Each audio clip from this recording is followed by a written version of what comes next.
Une rose brandie au milieu de la foule, place de la Bastille. Ce soir de mai 81, la gauche est euphorique. Elle a gagné après 23 ans d'opposition.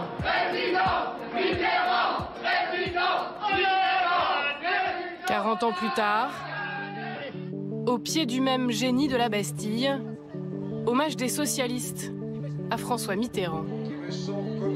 Face aux images de l'époque, un ancien Premier ministre ému.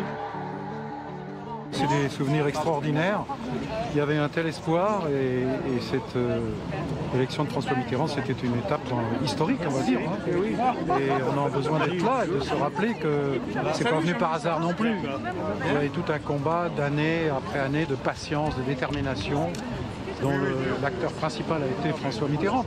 Dans une cohue plus polissée qu'il y a 40 ans, les visages du Parti socialiste se bousculent. On attend François qui arrive et Olivier Faure. Mais non. Il a été celui qui a permis d'abord de rassembler la gauche, même s'il y a eu des accidents dans cette histoire, mais il a été celui qui a cherché, à travers son action, à préserver l'unité de la gauche pendant une décennie complète et ensuite à permettre à toute la gauche de gouverner ensemble. Mitterrand, pour tous, artisan de l'union. Salut François, ça va ? Je veux surtout pas interrompre. Celle que la gauche d'aujourd'hui est incapable de faire aboutir. François Mitterrand, il était pour l'union de la gauche. Il avait tout fait pour que cette union puisse se produire. Mais hélas, ce n'était pas facile de convaincre notamment les communistes de faire en sorte qu'il puisse y avoir un programme commun qui tienne jusqu'au bout.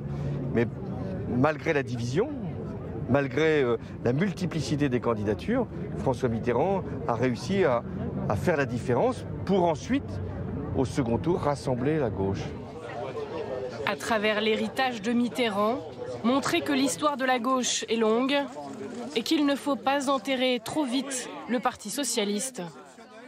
Mais pour certains compagnons de route de Mitterrand, le parti d'aujourd'hui n'est plus à la hauteur. Mitterrand avait planté des jeunes arbres un peu partout. Mitterrand aimait beaucoup les arbres. Aujourd'hui, depuis quelques années, qui plante à gauche? Qui arrose? Qui fait progresser? Aux commandes du PS aujourd'hui, des élus, des militants plus jeunes qui n'ont connu Mitterrand qu'à la télévision. Je regarde mai 81, cette victoire, non pas avec nostalgie, mais avec espoir. Tout peut bourgeonner pour peu qu'on s'en donne les moyens. En 1981, les socialistes arrivent au pouvoir, la gauche arrive au pouvoir dans un contexte, j'allais dire, où le libéralisme nous cerne. C'est le triomphe de Reagan et de Thatcher. Aujourd'hui, d'une certaine manière, j'allais dire, quel meilleur moment pour une alternative à gauche. Biden a été élu aux États-Unis après Trump. Il y a une pandémie dont il faut tirer des leçons. Il faut peut-être encore faire ce pari de changer la vie. À la Bastille, cet après-midi, pas de pari, mais un serment. Ça repart. Entre un ancien président, un premier secrétaire et la maire de Paris qui convoite l'Élysée. C'est le serment du 10 mai, voilà, qu'on a tous scellé, qui est préparer une conquête, voilà, préparer la future conquête, ensemble, voilà. La gauche a tout juste 1 an pour tenter de s'unir.